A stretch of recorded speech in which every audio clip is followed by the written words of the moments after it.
নমস্কার বন্ধুরা, শ্রী রান্নাঘরে আপনাদের সবাইকে স্বাগত জানাই।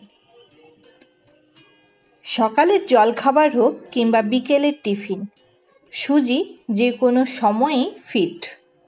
সুজি দিয়ে তৈরি বিভিন্ন খাবারের সাথে আমাদের পরিচয় রয়েছে।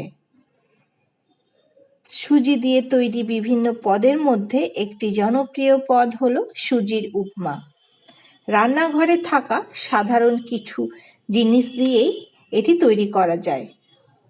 এই পদটি খুব কম সময়ের মধ্যে তৈরি হয় এবং খেতেও অত্যন্ত সুস্বাদু। তাহলে চলুন রেসিপিটি শুরু করা যাক।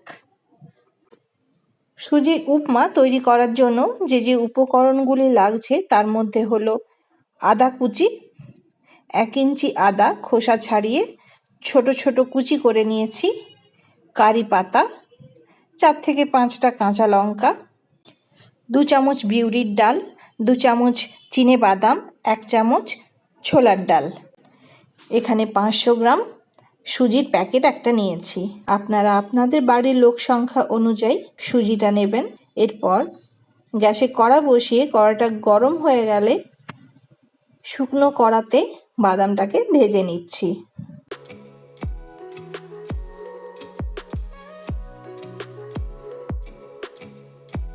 বাদামটা একটু লাল করে ভেজে নিয়ে তুলে রাখছি।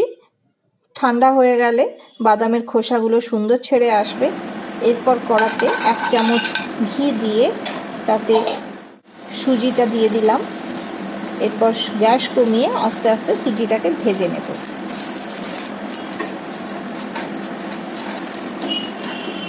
কন্টিনিউ সুজিটাকে নাড়তে হবে, নাহলে সুজিটা লাল হয়ে যেতে পারে।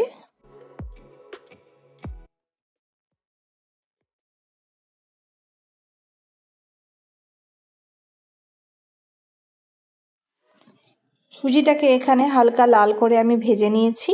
এরপর একটা জায়গায় সুজিটাকে তুলে রাখছি। এরপর কড়াতে 2 চামচ ঘি দিলাম।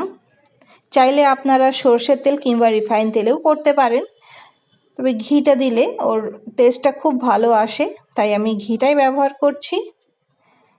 ঘিটা গরম হয়ে গেলে 1 চামচ সাদা সর্ষে, কারি পাতা ফোড়ন দিয়ে একটু ভেজে নেব। এরপর কাঁচা লঙ্কা, আদা কুচি দিয়ে দিলাম। একটু ভেজে নেওয়ার পর ছোলার ডালগুলো দিয়ে ছোলার ডালটাকে একটু ভেজে নেব। এরপর সমস্ত বিউলির ডালগুলো দিয়ে দিলাম। গ্যাস কমিয়ে আস্তে আস্তে ভাজবো।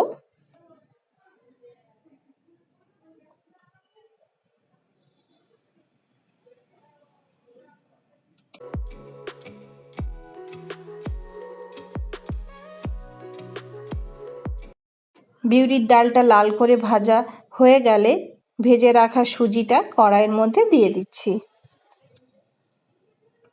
এরপর আস্তে আস্তে সুজিটাকে নেড়ে নেব। গ্যাসটা সব সময় কিন্তু লো ফ্লেমেই থাকবে।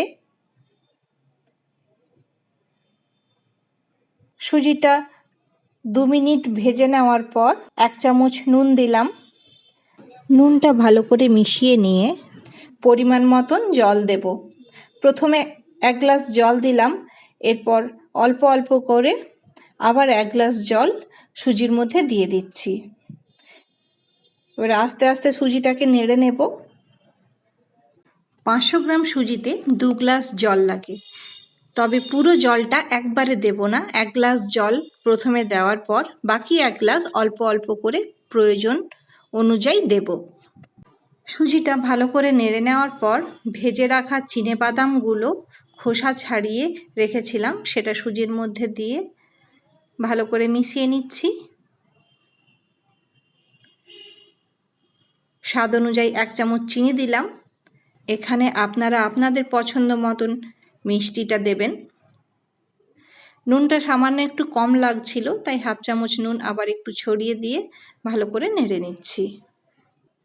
এরপর ওপর থেকে 2 চামচ ঘি ছড়িয়ে গ্যাস অফ করে ঢাকা দিয়ে রেখে দিলাম। আমাদের সুজির উপমা রেডি টু সার্ভ। গরম গরম সকালের ব্রেকফাস্ট কিংবা বিকেলের চায়ের সাথে টিফিন হিসেবে আপনারা এটা পরিবেশন করতে পারেন। দেখুন কীরকম ঝরঝরে হয়েছে। একটা কথা বলে রাখি, জলের পরিমাণটা সবসময় একটু দেখে দেবেন। জলের পরিমাণটা বেশি হয়ে গেলে এই ঝরঝরে ভাবটা কিন্তু থাকে না। সম্পূর্ণ নিরামিষ একটি রান্না, খুব তাড়াতাড়ি তৈরি করা যায়। এটা আপনি আপনার বাচ্চার টিফিনেও অ্যাড করতে পারেন। বন্ধুরা, এই রেসিপিটি যদি ভালো লাগে অবশ্যই আমাকে কমেন্ট করে জানাবেন। আপনি যদি আমার চ্যানেলে নতুন বন্ধু হয়ে থাকেন তাহলে চ্যানেলটি সাবস্ক্রাইব করার অনুরোধ রইল। পাশে থাকা বেল আইকনটা অবশ্যই ক্লিক করবেন, তাতে আমার রান্নার যে কোনো নিত্য নতুন ভিডিওর আপডেট খুব তাড়াতাড়ি আপনাদের কাছে পৌঁছে যাবে। তো আজ আসি, দেখা হচ্ছে পরের ভিডিওতে অন্য কোনো এক রেসিপি নিয়ে। নমস্কার।